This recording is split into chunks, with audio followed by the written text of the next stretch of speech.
Assalamu alaikum, my dear students. Hope you all are doing well. I'm Priya Sufyan, your mathematics teacher. I warmly welcome you all on the platform of digital academics provided by Moonlight International Publishers. Today my topic is money change that is up to 100 to its equivalent denominations. By the end of this lesson, you will be able to recognize money change up to 100 to its equivalent denominations, and you are going to determine if enough money is available to make a purchase up to 100 rupees. Here we go. The thing over here is recognize money change up to 100 to its equivalent denominations. We can change a higher value currency note with lower value currency notes and coins as well. For example, here you go. You can check on your screen. There is given 1 2 rupee coin. That is a 1 coin which is of 2 rupees. Okay, you can see this coin. This coin is of 2 rupees. Now you mean this thing. This means that if I'm going to break, actually not going to break it, means I'm going to just cut. Okay, not going to cut that. Means I'm going to change that into equivalent amount of money.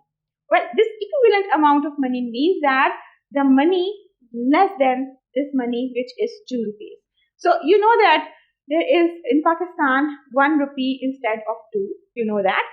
ठीक है, 2 रुपए से छोटी जो amount हमारे पास Pakistan currency में मौजूद है वो है 1 रुपए का कॉइन. जी, ये कितने 1 रुपए के कॉइन मिल जाएं तो 2 रुपए बन जाते हैं. बिल्कुल, 2 कॉइन अगर 1 रुपी के आप ऐड ऑन कर लें तो वो क्या बन जाते हैं 2 रुपीज का एक कॉइन. ठीक है, सो इसी चीज को आपने याद रखना है. इस तरह से एक और एग्जाम्पल आप नोट कर लें. एक 100 रुपी का नोट है आपके पास. ठीक है, ये कितने 50 रुपीज के नोट के बराबर होगा. बिल्कुल, स्क्रीन पर आप देखें और बताएंगे. जी, तो 50 रुपीज के नोट को जब आप ऐड करते हैं तो 50 प्लस 50 जो है जैसे कि वो इक्वल होता है 100 के. इसी तरह से जब 2 50 रुपीज के नोट आपके पास आ जाते हैं तो इसका मतलब है कि आपके पास कितनी अमाउंट है, आपके पास 100 रुपीज मौजूद हैं. इसी तरह की हम एक और एग्जाम्पल ले लेते हैं. 1 10 रुपी का नोट है ये. बिल्कुल, ये देखिए आप, ये 1 10 रुपी का नोट है. इस 1 10 रुपी के नोट के अंदर हमारे पास कितने 5 रुपीज के कॉइन होंगे. जी जरा सोचें, बिकॉज 5 और 5 को जब आप प्लस करते हैं तो वो क्या बनता है 10. सो इसका मतलब ये है कि अगर आपके पास 2 5 रुपए के कॉइन होंगे तो उससे आपके पास टोटल अमाउंट कितनी हो जाएगी. बिल्कुल 10 रुपए की टोटल अमाउंट आपके पास आ जाती है. इसी तरह से you can take one more example which is 150 rupees note. So 150 rupee note will be equals to 1 10 rupee note. ठीक है, plus you are going to add 2 more rupees. Which rupees, आप इसमें 10 10 के 5 जो हैं वो नोट भी ऐड कर सकते हैं और आप इसके अंदर 20 20 रुपीज के 2 नोट ऐड करें तो भी आपके पास टोटल अमाउंट क्या बनती है 50 की. मीन्स इसका मतलब ये है कि अगर आपके पास 5 10 रुपए के नोट हों तो आपका टोटल अमाउंट कितना हो जाता है 50. इसके अलावा क्योंकि कॉम्बिनेशन हैं, आप इसके कॉम्बिनेशन को बदल भी सकते हैं. तो इसके कॉम्बिनेशन को जरूरी नहीं कि इसके कॉम्बिनेशन को, मैंने अभी आपको जितने भी एग्जाम्पल्स बताई हैं उनमें कॉम्बिनेशंस बदल सकते हैं. बिल्कुल बदल सकते हैं.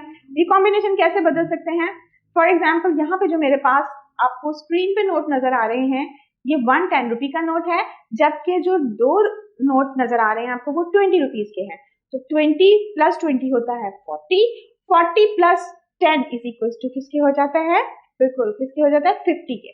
जी, अब इस पिक्चर में आप देखिए 100 रुपी का एक नोट गिवन है. यानी मैं आपसे कहती हूँ मुझे चेंज चाहिए 100 रुपीज का, जबकि उसमें हर एक जो नोट है वो 20 रुपए का हो.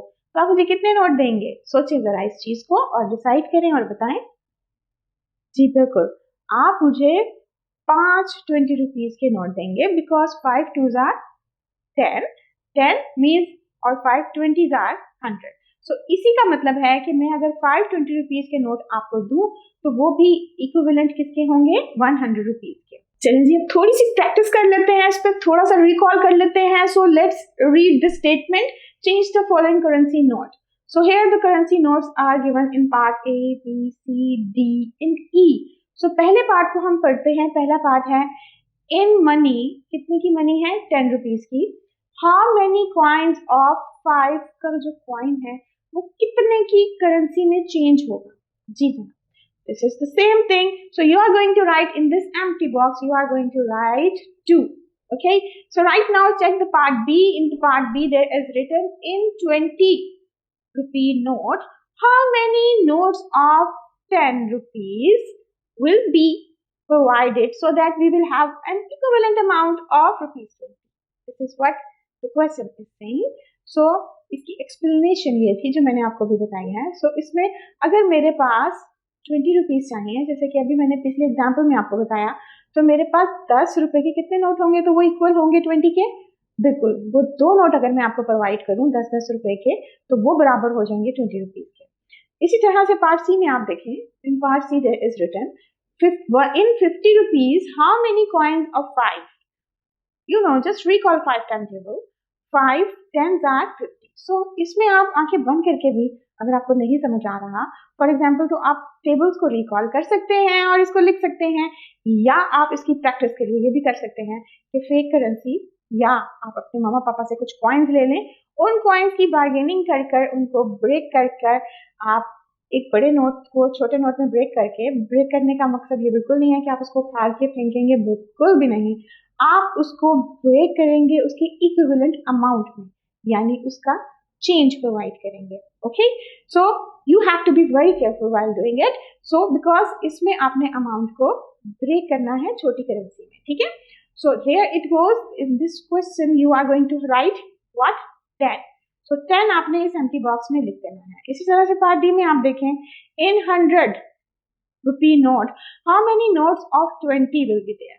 So you are going to say that 2 what? 2 5s are 100. आपको आता है? बिल्कुल नहीं आता तो कोई बात नहीं, आप अपने पास 20 रुपीज के नोट रखें और चेक करें कितने 20 को plus plus plus, because you know that multiplication is repeated addition. So means हम इसमें मल्टीप्लीकेशन का टेबल इसीलिए यूटिलाइज कर रहे हैं. सो हमने मल्टीप्लीकेशन का टेबल यहाँ पे दोबारा से यूटिलाइज किया और 2 5s are 20 होता है. सो ये 0 का मतलब 0 साथ में है, तो हम इसको मेंटल में रखेंगे. मीन्स हम 5 नोट अगर 20 रुपीज के ले आए तो हमारे पास इक्विवेलेंट अमाउंट हो जाती है 100 की. इसी तरह से पार्ट ई में देखें, there is written in this. Yes, then this is 100 rupees note. How many notes of 50 will be there in? Okay, so you already know that ये सेम पार्ट हमने भी पहले भी कर चुके हैं. यहाँ पर हम 50 के 2 नोट करेंगे तो हमारे पास टोटल अमाउंट कितनी बन जाएगी? 100 की बन जाएगी. Hope this concept is clear to you guys. We'll get back to you with more interesting concepts of mathematics. Take good care of yourself. Allah Hafiz.